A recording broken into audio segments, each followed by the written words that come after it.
Ֆինանսական գրագիտությունն Աստվածաշնչում, երրորդ դաս, երրորդ դասի վերնագիրը նախ ինձ համար շատ հետաքրքիր դաս էր այս դասը, երկրորդը վերնագիրը կարող է մի քիչ տարօրինակ թվալ եւ ես պիտի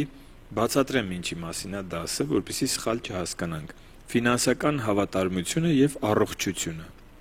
Եվ մենք կտեսնենք, որ ֆինանսական հավատարմությունը կապ ունի մարդու առողջության հետ, բայց ի՞նչն է այստեղ վտանգը, որ մարդը սխալ հասկանա։ Հանկարծ մտածի, թե ինքը որ ֆինանս տվեց եկեղեցուն, դա իրան բժշկություն կլինի։ Այսպես չի։ Եվ եթե չտվեց, ուրեմն հիվանդություն կգա, այսպես չի։ Բայց մենք եթե խնդրենք, որ Սուրբ Հոգին առաջնորդի մեզ, մենք միասին կհասկանանք ինչ է ուզում Աստվածաշունչը փոխանցի մեզ այս կարևորագույն թեմայի մեջ։ Ընդհանրապես ֆինանսական հավատարմությունը նախ պիտի հասկանանք ինչ է ֆինանսական հավատարմությունը։ Դա մեր վերաբերմունքն է ֆինանսների հանդեպ, քո վերաբերմունքը քո ֆինանսների հանդեպ։ Եթե նախորդ դասերը չեք լսել, կարող եք տեսագրությունը YouTube-յան մեր ալիքում կա, լսել եւ քո վերաբերմունքը ֆինանսներին պիտի լինի այնպես, ինչպես Աստված է ակնկալում, որ լինի։ Եվ քո սխալ վերաբերմունքը ֆինանսներին կոչվում է ֆինանսական անհավատարմություն։ Եվ մենք պիտի հիշենք, որ մենք այսպես իմը չի դա։ Եթե կարդանք Աստվածաշունչը, կտեսնենք, որ դա Աստված վստահել է մեզ, որ մենք որպես իր տնտեսներ մեր ֆինանսները ծախսենք եւ մեր բարեկեցության համար, եւ իր գործի համար, եւ մյուսներին օգնելու համար։ Եվ այս երեքն էլ գրված է Աստվածաշնչում։ Եկեք սկսենք Աստվածաշնչի Սաղմոսների գրքից, ընթերցենք 128-րդ Սաղմոսի առաջին 4 խոսքերը։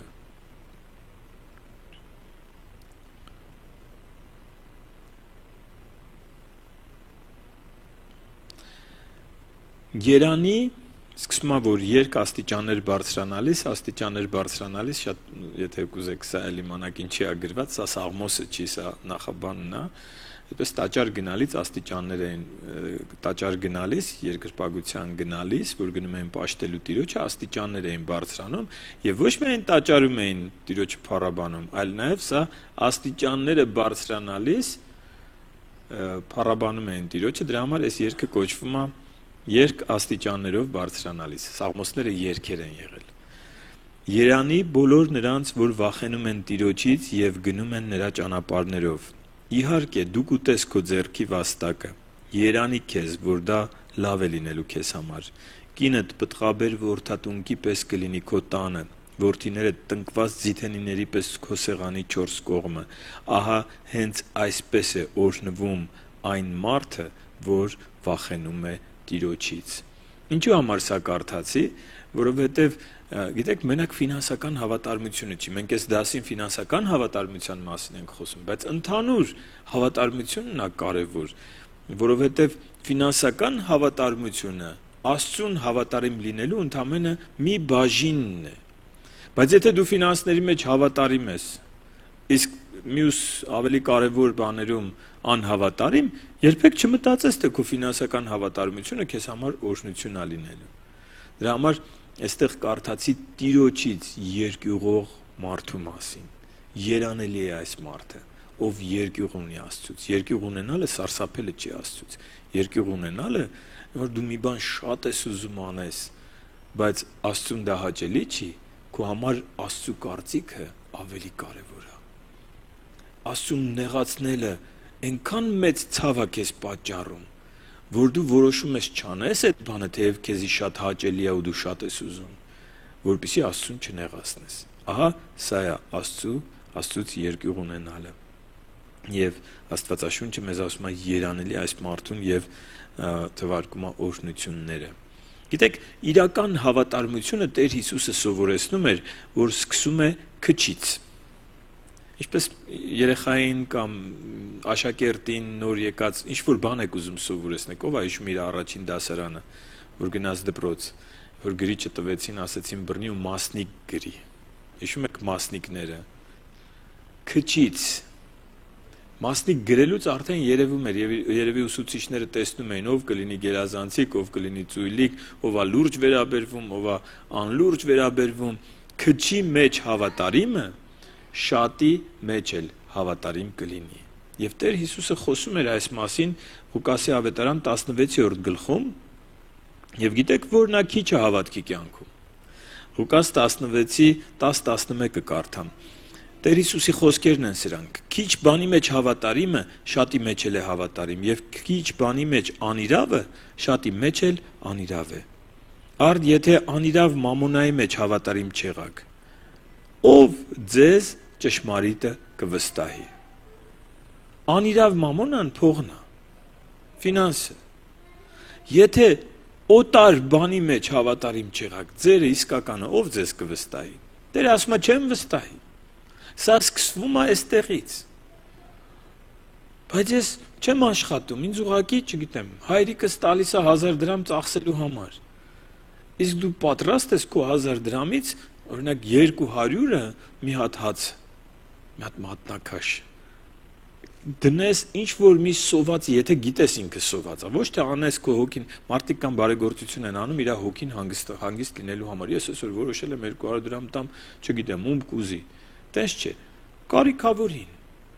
ողորմություն անես, պատրաստ ես քո քչի մեջ հավատարիմ լինես, Աստված քեզ շատնա վստահելու։ Անիրավ մամոնայից խոսել ենք սրա մասին, բարեկամներ շահելու մասին, կարծեմ առաջին դասին ենք խոսել, բայց իրական հավատարմությունը սկսում է քչի մեջ հավատարմությունից, իսկ ֆինանսական հավատարմությունը դա ամենափոքր, ամենակիչ, ինչ ասեմ, առաջնային ոլորտն է, որ հոգևոր կյանքում դու ամենահեշտ, որ դու կարող ես այդտեղից սկսել քո մեջ հավատարմություն զարգացնելը, որովհետև հետո կան ոլորտներ, որ շատ ավելի դժվար են համեմատած ֆինանսների հետ։ Այսօրվա դասը նրա մասին է, որ ֆինանսական հավատարմությունը կապ ունի մարդու առողջության հետ։ Ընդհանրապես Աստվածաշնչում շատ ոլորտներ կան, որ մեկը մյուսի հետ կապված է։ Օրինակ 5-րդ պատվիրանը հիշում եք, ծնողին պատվելու պատվիրանը։ Ասում է, եթե դու այս պատվիրանը չպահես, քո կյանքի օրերը կրճատում եմ։ Իսկ եթե պահես, պատվես ծնողիդ, օրերդ կերկարեն եւ լավ կապրես այս երկրի վրա։ Ինչ կապ ունի իմ առողջության հետ ծնողի հանդեպ իմ վերաբերմունքը։ Աստված ասում է, դու հիմա չես հասկանում ինչ կապ ունի, բայց այնպիսի ուղիղ կապ ունի։ Ուզում ես երկար ապրես, ուզում ես առողջ ապրես։ Հիշիր, կապ ունի։ Ինչ կապ ունի, մի շնացիր պատվիրանը առողջության հետ։ Ուղղակիորեն գրած է։ Կյանքիդ օրերն ես կրճատում դրանով։ Հիմա ինչ կապ ունի հոգևոր վիճակը։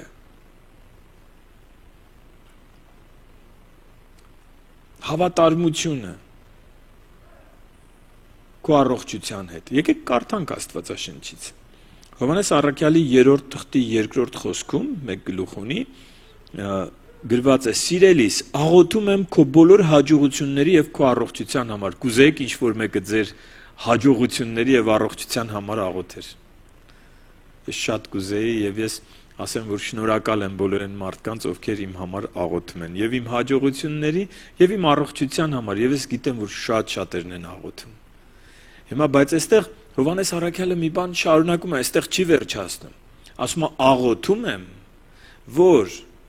ինչպես քո հոգին է հաջողության մեջ, այդպես առողջ ու հաջողված լինես։ Մատ կարդամնից ոնց որ գրած է, լավ, որովհետև մի քանի բան sense գեղարվեստական ավելացրեցի։ Սիրելիս, աղոթում եմ քո բոլոր հաջողությունների եւ քո առողջության համար, ինչպես քո հոգին է հաջողության մեջ։ Ինչ կապ ունի հոգին։ Ինչ կապ ունի հոգևոր կյանքը քո առողջության հետ եւ գործերի հաջողության հետ։ Որ ասեք, որտեղ Արման եղբայր կապը, ես չեմ կարա ցույց տամ, բայց որ Աստված ասում է իր խոսքի մեջ, որ կա, ուրեմն կա։ Եթե մենք խելամիտ լինենք, եթե, չգիտեմ, հայտարարում են, ասում են մագնիսական փոթորիկա լինելու, էսա լինելու, սրտային հիվանդները զգույշ լինեն այսօրը, մեկը կլինի ասի, սրտով հիվանդ եմ, ցույց տվեք ինձ մագնիսական փոթորիկը։ Չենք կարա ցույց տանք։ Ուղղակի զգուշացնում ենք։ Դա երևացող չի, դա չերևացող է։ Եթե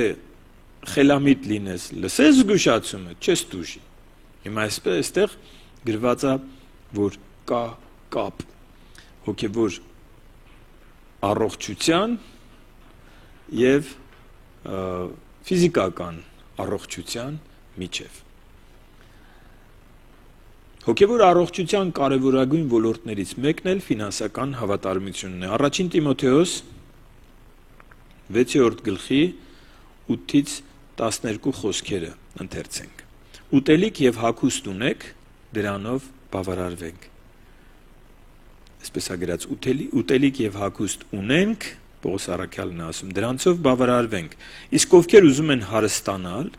փորձության, որոգայթի եւ բազում անմիտ վնասակար ցանկությունների մեջ են ընկնում, որոնք մարդկանց ընկղմում են կործանումի եւ կորստյան մեջ, որովհետեւ արծաթասիրությունը բոլոր չարիքների արմատն է, որին ձգտելով ոմանք հավատքից մոլորվեցին եւ իրենց բազում ցավեր պատճառեցին։ Հիմա ինչ է լինում, երբ որ մարդը փողասեր է, գրված է փողասիրությունը քեզ ի վերջո հավատքից շեղելու է, հավատքի ճանապարհից շեղելու է։ Հավատքից մոլորվել, ինչ է նշանակում սիրելիներ։ Իհարկե, այդպես վարդապետություն կա, որ ասում է հավատքից հնարավոր չի մոլորվել, բայց գիրքը ասում է հավատքից մոլորվել։ Եթե դու հավատքից մոլորվեցիր, ուրեմն մի ժամանակ հավատքի ճանապարհով էիր գնում։ Ճիշտ է։ Հիմա ասում է արծաթասիրությունը այս մարդուն, որ մի ժամանակ հավատքի ճանապարհով էր գնում, իրան մոլորեցնում է, իսկ մենք քիչ առաջ կարդացինք, որ մարդու առողջությունը եւ գործերի հաջողությունը կախված է իր հոգևոր ընթացքից։ Եվ եթե քո հավատքը այսպես հավատքի ճանապարհից շեղվել ես, գնացել ես արծաթասիրության հետևից, այստեղ գրած է իրենց բազում ցավեր պատճառեցին։ Հիմա կապ ունի ֆինանսը առողջության հետ։ Ուղիղ կապ ունի։ Եվ դա ասում է խոսքը։ Եվ շատ լավ է անցած դասին ասացի, որ նաև ճշտող հարցեր տվեք, եթե մի բան ուսուցանում եմ, հարցերը առաջանում, անպայման հաջորդ դասի համար բարձրացրեք այդ հարցերը, եւ ինձ հարց էին տվել այսպես նախորդ դասի հիման վրա, ասել էին հենց այս հատվածը, որ հարստության մի ձգտեք, ասում եմ մեղք է, եթե ես ուզում եմ ավելի լավ ապրեմ, այսինքն, չգիտեմ, վարձով եմ ապրում, ուզում եմ տուն ունենամ, սա մեղք է, սա հարստության ձգտել է, իհարկե ոչ, եւ ես ուզում եմ հստակ լինի, որն է հարստության ձգտելը, որտեղ այստեղ հարստության ձգտելն է մեղք համարվում եւ արծաթասիրություն։ Եթե մեկը ձգտում է պայմանների բարելավման, դա մեղք չի։ Բայց եթե մեկը ձգտում է հարստության, դա մեղք է։ Հիմա առաջին դեպքում փողը միջոց է, որ դու ինչ որ օրինակ քո ընտանիքին խնամք տանես, կամ հենց քեզ խնամք տանես, փողը միջոց է։ Իսկ երկրորդ դեպքում փողը նպատակ է։ Հարստության ձգտողը ինքը երբեք չի բավարարվում։ Իր նպատակը, ասենք, նա չի, որ հիմա ես ուզում եմ տուն ունենամ, վարձով եմ մնում, տուն ունենամ, փառք ես Տեր Աստված, շնորհակալ եմ։ Կամ մեքենա չունեմ, տրանսպորտով եմ գնում, մեքենա եմ ուզում, որ իմ գործերը շատ կհեշտացնի։ Հետո ունենում ասում փառք ես Տեր, շնորհակալ եմ, չէ, հարստության ձգտողը երբեք չի բավարարվում։ Տուն ունեցավ, նեղվում է, որ իր տնից ավելի սիրուն տուն ունեցող կա, մեքենա ունեցավ, նեղվում է, որ ավելի լավ մեքենա ունեցող կա, եւ ինքը միշտ ձգտում է այդպես։ Ինքը ինչ չի խանգարում։ Կարակ թողեք։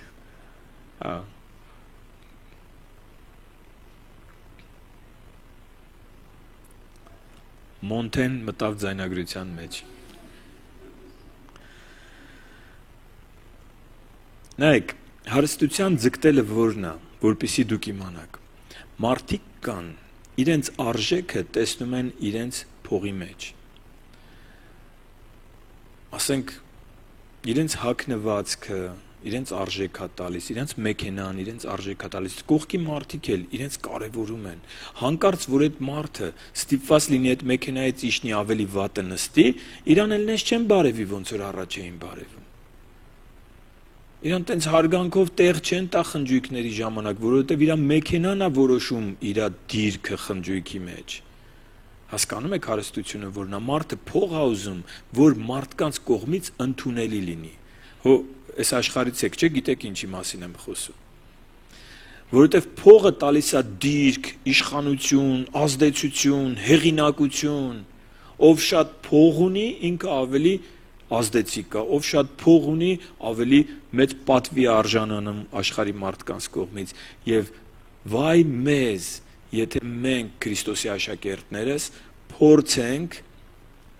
մարդկանց աչքին ընդունելի կամ դիրք ունենալու համար ձգտենք ավելի շատ փող ունենալ, որպեսզի մեզ ընդունեն։ Ասում է հավատքից կմոլորվեք եւ ձեզ բազում ցավեր կպատճառեք։ Հիշում եք Աստվածաշունչը զգուշացնում է, ասում է, եթե դու, անգամ փողի մասին չէ, եթե դու մարդկանց փառքի համար ես ծառայում, դու չես կարող Աստծուն հավատաս։ Եթե դու ծառայում ես, մրցում ես կպնում, մրցության մեջ ես, ես ավելի լավ ծառայեմ, որ ավելի շատ մարդ ինձ հավանի, ինձ ծափ տա կամ չգիտեմ, ինձ գովի մարդկանց համար։ Դու չես կարող, դու Աստծուն չես էլ հավատում։ Ասում եմ, այն միակ փառքը, որ Աստված է տալիս, եթե դու սրա համար չես ապրում, դու չես կարող։ Դու չես կարող ծառայել Աստծուն։ Եվ նույնը ֆինանսը, հարստության ձգտելը հենց սա է։ Մեր մասին ինչ կմտածեն։ Գնա վար կարա, կինը ամուսնու խեղդում է, ասում, հələ նայ ամոթ է։ Ամուսինը ասում, հազիվ հասցնում եմ ձեզ հաց ու հանդերձ, ինչ ես ուզում ինձանից, չէ խեղդում է, պտի, տես հետ ենք ընկել, մարդիկ ինչ, մեզանից անցել են, մենք մրցում չենք կպնում։ Ձեր գեղեցկությունը, ձեր ներսն է, ձեր գեղեցկությունը Աստծու հանդեպ ձեր վերաբերմունքն է, իր խոսքի, իր գործի,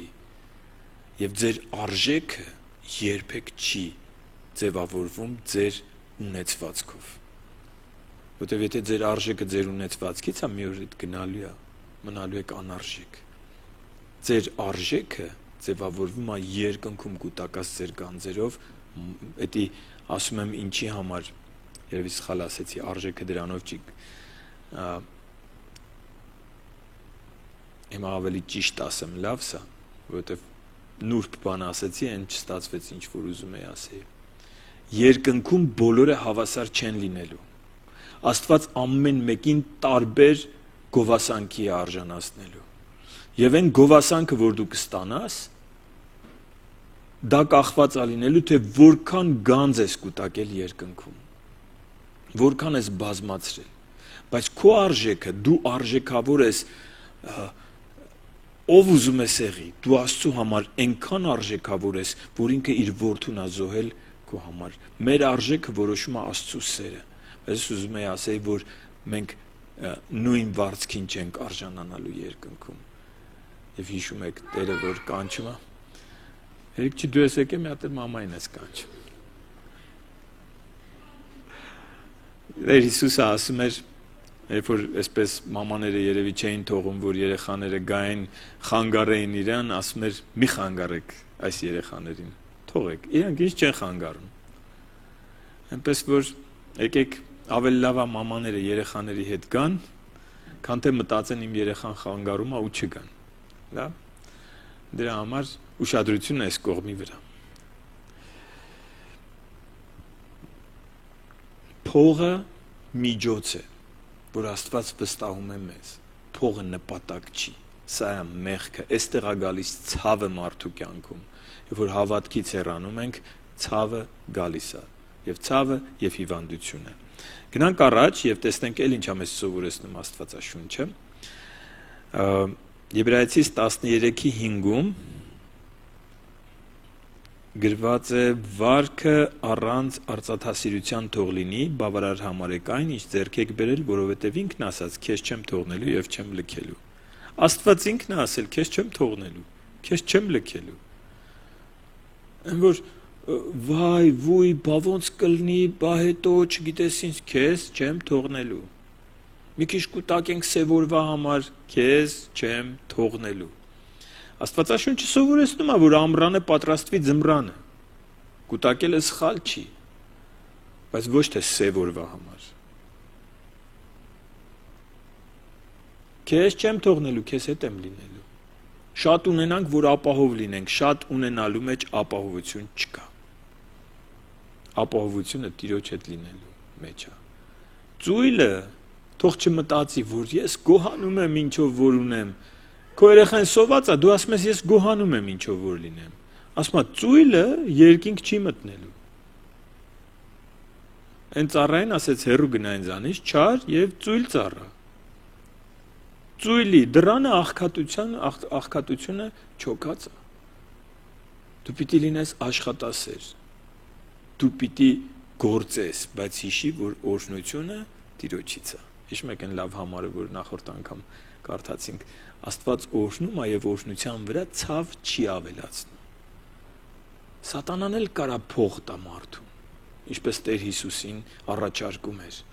Երկրպագիր ինձ եւ այս ամբողջ հարստությունը քեզ կտամ, բայց հենց դու իր հարստությունը վերցրեցիր, իր հետ գալիս է ցավը։ Այ արծաթասիրությունը մարդկանց մոլորեցնում է հավատքից եւ բազում ցավեր է պատճառում։ Ուրեմն առաջինը խոսեցինք նրա մասին, որ հոգևոր առողջության կարևոր ոլորտներից մեկը ֆինանսական հավատարմությունն է։ Հիմա ուզում եմ տեսնենք, որ ֆինանսական հավատարմությունը պաշտամունքի մի մաս է։ Գիտեք, մենք պաշտում ենք Աստծուն։ Եվ Աստված սովորացնում է իր խոսքում, որ մենք իրեն պիտի պաշտենք նաև մեր ֆինանսական ներդրումներով։ Առակաց 3-րդ գլուխ 7-ից 10 ընթերցենք։ Առակաց գիրք 3-րդ գլուխ 7-ից 10 խոսքերը։ Դու քո աչքին իմաստուն մի եղիր, վախեցիր Տիրոջից եւ վանիր չարը։ Սա քո մարմնին առողջություն եւ քո ոսկորներին պարարտություն կլինի։ Տիրոջը պատվիր քո ունեցվածքից եւ քո բոլոր բերքերի երախայրիներից։ Այն ժամանակ քո շտեմարաններն առատությամբ կլցվեն եւ քո հնձաններից նոր գինին կհորդի։ Տիրոջը պատվիր քո ունեցվածքից։ Ինչ է նշանակում սա։ Նշանակում է, որ այդ ունեցվածքը, որ տվել է քեզ Տերը, նախ դու պիտի գիտակցես, որ ինքն է քեզ տվել։ Երկրորդը իր համար դու պիտի բաժին հատկացնես։ Եվ շատ հետաքրքիր միշտ հիշենք այս տնտես լինելու գաղափարը։ Ես չեմ իմ ֆինանսների տերը, ես տնտեսն եմ։ Մի օր ես հաշիվ եմ տալու, ինչպես ծախսեցի իմ ֆինանսները։ Եվ գիտեք, մարդիկ մտածում են Տիրոջը տալը մենակ եկեղեցուն զոհաբերելն է։ Ոչ։ Տիրոջը տալը միայն եկեղեցուն զոհաբերելը չի։ Տեր Հիսուսը նախորդ անգամ էլի խոսել եմ, չեմ ուզում կրկնեմ, Մատթեոս 23-րդ գլխում ասում էր 10-որդի մասին։ Բայց ասում էր, լսեք, 10-որդը մարդիկ տեսնում են։ Դուք տալիս եք, որովհետև մարդկանց կարծիքն է ձեզ համար կարևոր։ Բա ողորմություն է, որ պիտի ոչ ոք չտեսնի, դուք սա կարևորում եք։ Եվ ինքը որ խոսած սրա մասին, ասեց ողորմությունը ավելի մեծական թե 10-որդը։ Բայց հետո ասեց նա էլ պիտի անեք ու նա չթողնեք։ Երկուսն էլ կարևոր են։ Հիմա կարդամ Առակաց 14-ի 31-ը, տեսեք ինչ հրաշալի հատված է Աստվածաշնչից։ Աղքատին կեղեքողը նրա արարչին է անարգում, բայց կարիքավորին գթացողը պատվում է արարչին։ Մարդը տեսնում աղքատ է, պաշտպան չունի, վերցնում է ու չի տալիս, ասում է գնա ու կուզես բողոքի։ Նա էլ բողոքես քեզ գիտես ինչ կանեմ։ Ինչքան ենք մենք սենց բաների ականատես եղել, ուժեղները գալիս էին, ասում են ես իմն, ասում են ոնց է քոնը իմն է։ Քոնը 3 էր, այսօր իմն է, հաջողություն, եթե չես ուզում ավելի մեծ խնդիրներ, արագ էստեղից հեռացի, սա արդեն քոնը չի։ Սա գրված է։ Այս մարդը, որ քրտինքով ինչ որ բան էր վաստակել, դու ուժեղ էիր, եկար վերցրեցիր իր ձեռքից, դու իր արարչին անարգեցիր։ Իսկ նա, ով կարիքավորի հանդեպ գութացույց տալիս, պատվում է արարչին։ Տիրոջը պատվիր քո ունեցվածքից։ Այո, նաև եկեղեցուն զոհաբերությունը, բայց առաջին հերթին քո շրջապատի մարդկանց հանդեպ, կարիքավորների հանդեպ քո վերաբերմունքը։ Գիտեք, եւս մեկ անգամ զգուշացնեմ, որ փող տալը քեզ չի բժշկում, փող չտալն էլ քեզ չի հիվանդացնում։ Այստեղ վերաբերմունքն է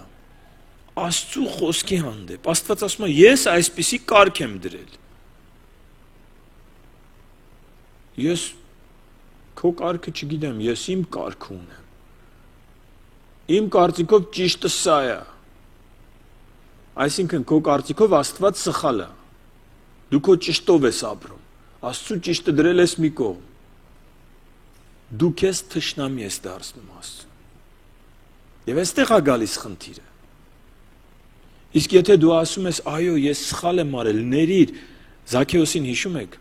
Զաքեոսը իշխանություն ունեցող մեկն էր, ասում է, ես ինչքան որ կարա է վերցնել, դրանից ավելին էի վերցնում մարդկանցից ու ոչ մեկ էլ չէր կարող ինձ ասել ինչ ես անում։ Երբ որ ապաշխարեց, ասեց ումից ինչքան որ կեղեքել եմ, քառապատիկը հատուցելու եմ։ Տեր Հիսուսն ասեց, այսօր այս տանը փրկություն եղավ։ Այսօր այս տանը փրկություն եղավ։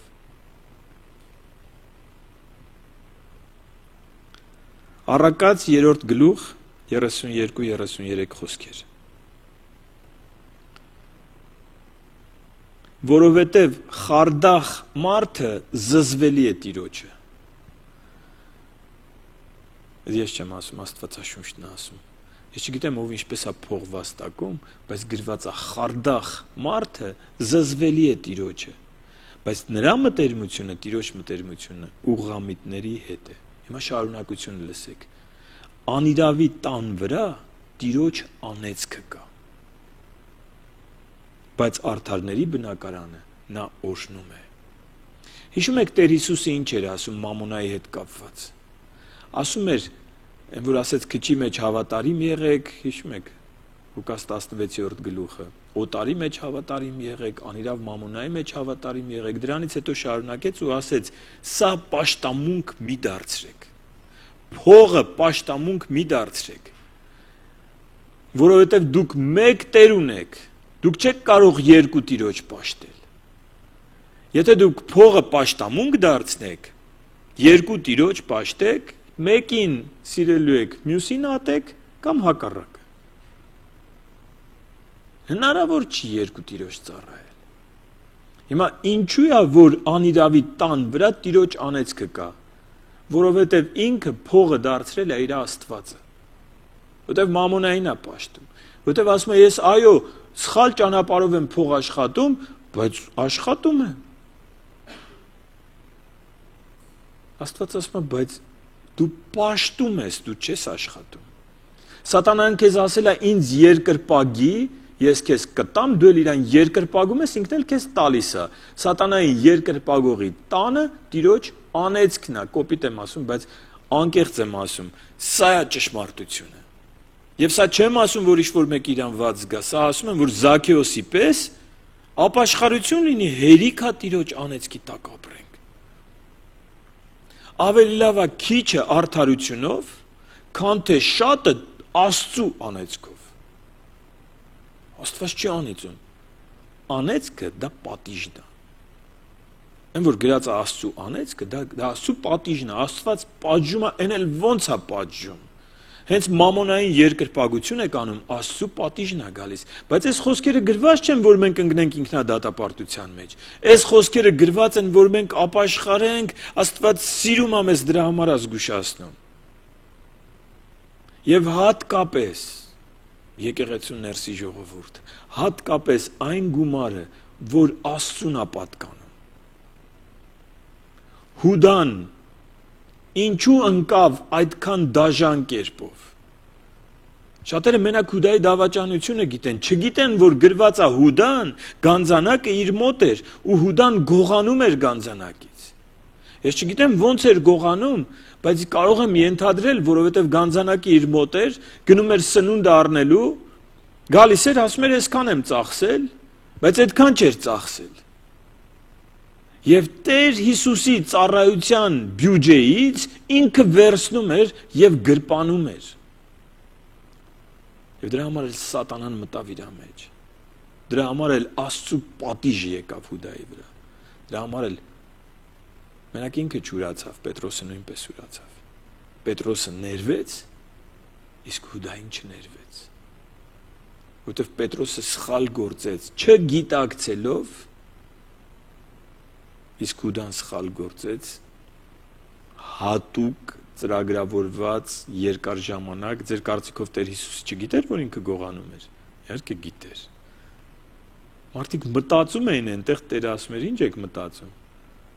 Մտածում եք, հիշում եք, որ ասենք անդամալույցին պիտի բժշկեր։ Ասես քո մեղքերը քեզ ներված են, սկսեցին իրանց մեջ տրտնջալով, ասա, որ մեղքերը ներ, ասեց, ինչ եք մտածում։ Որն է ավելի հեշտ։ Մեղքերը ներելը, թե ասել վերկաց կանգնիր ու քայլիր։ Տերը ամեն ինչ գիտեր։ Եվ գիտեր, որ Հուդան գողանում է։ Բայց Աստվածաշունչը ասում է ինքը համբերող է, Աստված համբերում է, որ մենք ապաշխարենք, հնարավորություն է տալիս, որ մենք ապաշխարենք։ Եվ վտանգ կա, մեծագույն վտանգ կա։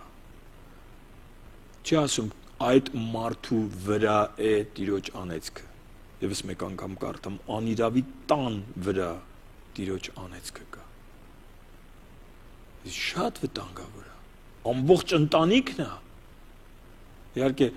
բարի լուր կա, որ եթե ընտանիքից մեկը ապաշխարում է, ինքը այդ անեծքի տակ չի, բայց անիրավը, որ խարդախությամբ է գումարը վաստակում, իրա վրա Տիրոջ անեծքը կա։ Սա ես չեմ ասում, ես պարտավոր եմ զգուշացնել այն, ինչ գրված է Աստվածաշնչում։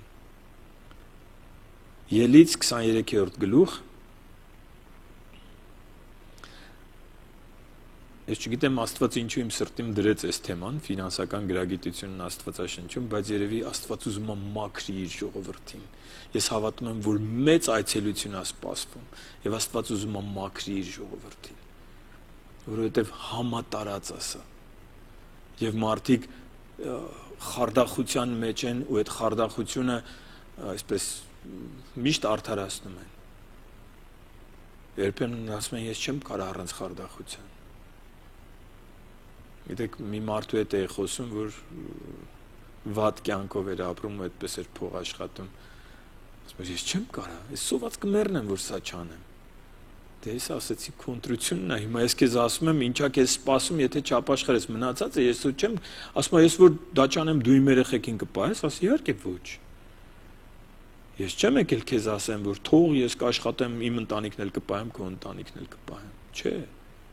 Բայց դու պիտի որոշես։ Ես իմ համար եմ պատասխան տալու, դու քո համար ես պատասխան տալու։ Ելից 23-րդ գլուխ 25-26 խոսքերը։ Պաշտեք ձեր Տեր Աստծուն, եւ նա կօրհնի քո հացն ու ջուրը, եւ գրված է ես քո միջից կհեռացնեմ հիվանդությունը։ Քո երկրում վիժող ու ամուլ չի լինի, ես կավելացնեմ քո օրերի թիվը։ Պաշտիր Աստծուն, մի պաշտիր մամոնային։ Արծաթասիրությունը բոլոր չարիքների արմատն է։ Ոմանք տրվեցին սրան, ասում է Պողոս առաքյալը Տիմոթեոսին, հավատքից հեռացան եւ իրենց բազում ցավեր պատճառեցին։ Եվ վերջինը ու ավարտեմ, ուրեմն խոսեցինք նրա մասին, որ հոգևոր առողջության կարևորագույն ոլորտներից մեկը ֆինանսական հավատարմությունն է, խոսեցինք, որ ֆինանսական հավատարմությունը պաշտամունքի մի մաս է, ասում էր դատարկ ձեռքով չերևակի մարջև Տերը։ Մեր ֆինանսական ներդրումը ցույց է տալիս նրան քահանայապետ ընդունել է, հիշում եք, այս մասին եմ խոսել, Եբրայեցիս թղթում գրված, որ երբ որ Աբրահամը Մելքիսեդեկին 10-րդ տվեց, դրանով ընդունեց Մելքիսեդեկի քահանայությունը։ Երբ որ իսրայելացիները 10-րդ էին տալիս Ղևիի ցեղին, Ղևիի ցեղն էլ Ահարոնի ազգությանը, գիտեք, Ղևիի ցեղի մի մասը Ահարոնի քահանական տոհմներ, սրանով ընդունում էին իրենց քահանայապետ լինել, իրենց քահանայությունը իրենց վրա։ Եվ այս օրինակը տրվում է Տեր Հիսուսի մասին եւ ասում է, որ Տեր Հիսուսը Ղևիի կարգի քահանա չի, քահանայապետ, այլ Մելքիսեդեկի կարգի քահանայապետ է։ Հիմա վերջինը ամենաուրախ մասը։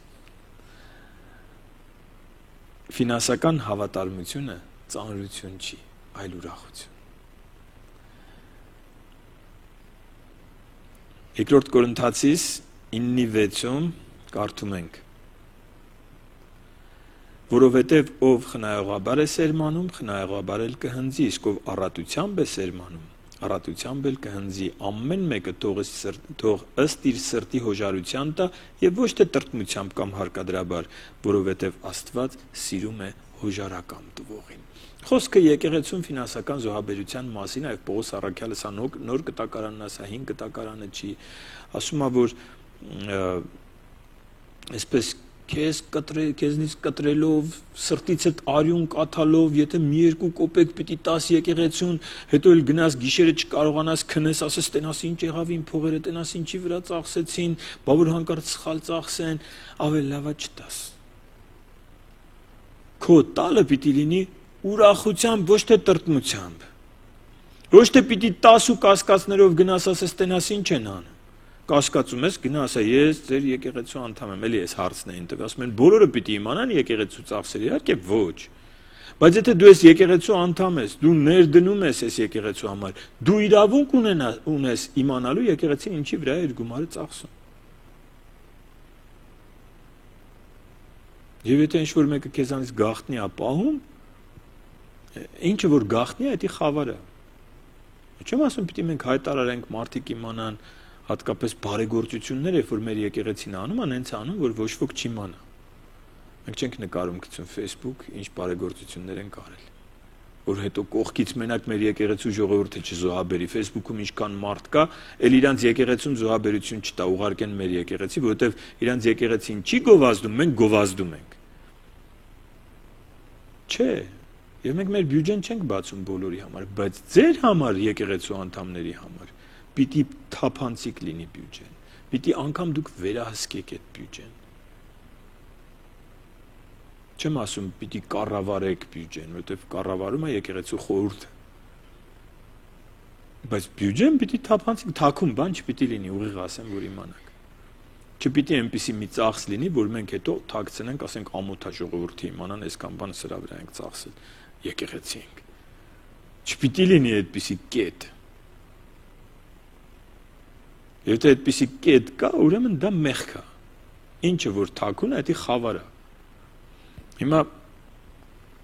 ամեն ինչ կամ այստեղ, սա էլի հարցերից էր, որ մարդիկ տվել էին այս հարցը, ես ուզեցի պարզաբանեմ, որ հստակ լինի։ Հիմա Աստված սիրում է ուրախությամբ, հոժարությամբ տվողին։ Դու տալիս ես որի՞նչ, ամոթից ելնելով պետք չի քո տալը։ Դու տալիս ես, որովհետեւ Անանիայի ու Սափիրայի պես տեսան Բարնաբասը իր տունը ծախեց, բերեց տվեց եկեղեցուն, ասեց դե մենք հետ մնանք Բարնաբասից։ Մենք էլ մեր տունը ծախենք, բայց ու ամենը չենք տարի պայմանավորվենք, մի մաս պահենք մեզ սև օրվա համար, մեծ մարդիկ ենք։ Երկուսն էլ տեղում մահացան, որովհետեւ ոչ թե մահացան, որ մի մասը պահեցին իրանց, այլ որ խաբեցին, եկան ասեցին սա ամբողջ գումարն է սրա համար։ Պետրոսն էլ ասեց, ինչ չեք խաբում, ես ես եկեղեցու հովիվն եմ, ինչ չեք խաբում, Սուրբ Հոգուն եք խաբում, ինչու եք խաբում։ Ինչ շահ կա, որ մարդիկ լավը մտածեն ձեր մասին, էդի չպիտի լինի։ Քո 2 լուման ավելի շատ է, քան են մնացածի հազարավոր դոլարները, եթե դա քո ամբողջն է։ Աստծու չափը մարդու չափը չի։ Եվ սա ֆինանսական գրագիտություն է, որ մենք պիտի իմանանք ու չհամեմատվենք իրար հետ։ Աստված գիտի քո կարողությունը։ Աստված գիտի, որ դու քո կարողության չափով տալիս ես։ Աստված ավելին չի ուզում։ Քո կարողության չափով։ Գիտեք, զոհը պիտի բխի ուրախությունից։ Պիտի բխի շնորհակալությունից։ Պիտի էս լինի, օրինակ ես եկեղեցու ծառայությունը իմ կյանքը դարձրել է օրհնություն։ Ես ավետարան եմ լսել, ես ապաշխարել եմ, ես, չգիտեմ, իմ կողքին շատ եղբայրներ ու քույրեր են կանգնած այսօր։ Եկեղեցին իմ համար օրհնություն է։ Հիմա Տիրոջ փրկությունը, իր զոհը, եկեղեցին, եղբայրներ, քույրերը, ընտանիքը, ծառայությունը, այս ամենը օրհնություն է ինձ համար։ Երբ որ ես զոհաբերում եմ, ես եկեղեցուն իմ ֆինանսներով ուժ եմ տալիս, զորություն եմ տալիս, միջոցներ եմ տալիս, ուժը, զորությունը ճակերտների մեջ, միջոցներ եմ տալիս, որ եկեղեցին շարունակի գործել ու ինչպես ինձ հասավ մի օր, այնպես մյուսներին հասնի։ Բա ուրախություն չի։ Ուրախություն այնել ինչպիսի ուրախություն։ Եկեք կարդանք Նեհեմիայի գրքից, ասեմ ինչքան ժամանակ ունեմ, մի քանի րոպե եւ ավարտեմ։ Նեհեմիայի գրքից, Նեհեմիա 12-րդ գլուխ 43-44 խոսքերը։ Եվ այն օրը մեծամեծ զոհեր մատուցեցին եւ ուրախացան, որովհետեւ Աստված ուրախացրեց նրանց մեծ ուրախությամբ։ Նաև կանայք ու երեխաներն էին ուրախանում, Երուսաղեմի ուրախությունը հեռվից էր լսվում։ Եվ այն օրը ընծաների, առաջին բերքի եւ տասանորդների համար մարդիկ կարգվեցին շտեմարանների սենյակների վրա, որ նրանց մեջ ժողովեն քաղաքների, ագարակներից, քահանաների եւ ղևտացիների օրինական բաժինները, որովհետեւ Հուդան, այսինքն ժողովուրդը, Հրեաստանը այդպես էր կոչվում, Հուդան, ուրախանում էր կանգնած քահանաների եւ ղևտացիների վրա։ Որովհետև այս մարդիկ ծառայում էին ժողովրդին, որովհետև Տերը ուրախացրել էր եւ այս ուրախությունից բխում է զոհաբերությունը։ Այո, մենք կարիք ունենք քահանաների, այո, մենք կարիք ունենք ղևտացիների, այսի 5 կտակարանն է։ Հիմա, այո, մենք կարիք ունենք եկեղեցիների, այո, մենք կարիք ունենք, որ նոր եկեղեցիներ հիմնադրվեն, նոր ծառայողներ բարձրանան։ Այն Տեր Հիսուսի առաքելությունը կորածին որոնելու եւ ապրեցնելու ինչպես կարող եմ օգնել։ Շատ բաներով կարող ես օգնել։ Աղոթքով, քո տաղանդներով, քո պարգևներով, քո ներկայությամբ, բայց նաեւ քո ֆինանսներով։ Եվ իմ սրտից ուրախություն է բխում։ Եվ ես գիտեմ, կարող է իմ տվածը ոմանցից շատ է, ոմանցից քիչ, բայց ես դրան չեմ նայում։ Ես նայում եմ իմ կարողության չափին։ Եվ իմ սիրտը ուրախ է, որ ես կարողանում եմ իմ ֆինանսներով, իմ ունեցվածքով պատվել Տիրոջը։ Եվ սա իմ պաշտամունքի մի մասն է։ Եվ այստեղ բացարձակապես մարդիկ կան, որ կլսեն, կասեն, համոզում եք, որ եկեղեցում զոհաբերություն անեն մարդիկ, ովքեր գիտեն ինձ, գիտեն, որ ես իմ բոլոր քարոզների մեջ,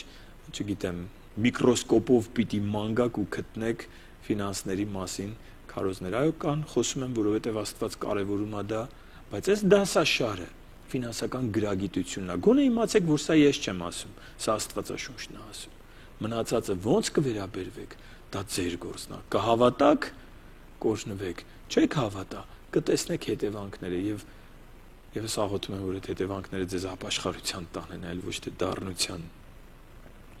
Վերջինը եւ ավարտեմ։ Առակաց 17-րդ գլուխ 22 եւ 23 խոսքեր։ Հիմա հիշում եք, որ պիտի ուրախությունով լիներ։ Այստեղ ֆինանսների մասին չի գրած, բայց ուրախ սրտի մասին է գրած։ Ուրախ սիրտը դեղի պես օգտակար է, իսկ կոտրված հոգին չորացնում է ոսկորները։ Անիրավը կաշառքը ծածուկ է առնում, որպիսի ծռի արդարության շավիղները։ Մարդիկ կան, որ մամոնային են պաշտում, փողն է իրանց կյանքի նպատակն ու իմաստը, մտածում են ոնց հարստանան, ոնց հետ չընկնեն հարստության մրցավազքից։ Մարդիկ կան, որ մտածում են Տիրոջ գործը առաջ տանելու մասին։ Այո, անիրավը կաշառքած ու կառնում, բայց ուրախ սիրտ ունեցողներին գրած է ուրախ սիրտը դեղի պես օգտակար է։ Ոնց է դեղը, որ ջերմություն ունես կամ հիվանդություն ունես, մի հատ դեղը խմում ես ու կարգավորվում է, ուրախ սիրտը այդպես է։ Բայց որ եթե ֆինանսների մասին ենք խոսում, ավելի լավ է չտակ, քան թե տակ ու ձեր հոգին տրտմի։ Մի տվեք, հասունացեք, հասկացեք Աստծու կամքը, գիտակցաբար, չեք վստահում ես եկեղեցուն, գնացեք ուրիշ եկեղեցի, գտեք վստահելի եկեղեցի եւ տվեք ու ձեր սիրտը թող ուրախ լինի, որովհետեւ ուրախ սիրտը դեղի պես օգտակար է։ Կանգնենք աղոթքի։ Շնորհակալ ենք Տեր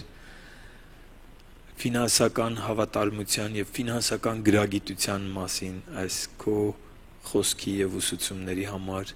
Շնորհակալ ենք, որ Աստվածաշունչը այսքան բան է բացում մեզ, որ գուցե մեր տրամաբանությամբ չենք հասկանում, բայց վստահում ենք քո խոսքին։ Եվ աղոթում եմ ու իմաստություն եմ խնդրում մեզնից յուրաքանչյուրի համար, որ մենք Տեր երկյուղ ունենանք քեզանից, թե այն ֆինանսների հարցում, որ մեզ ես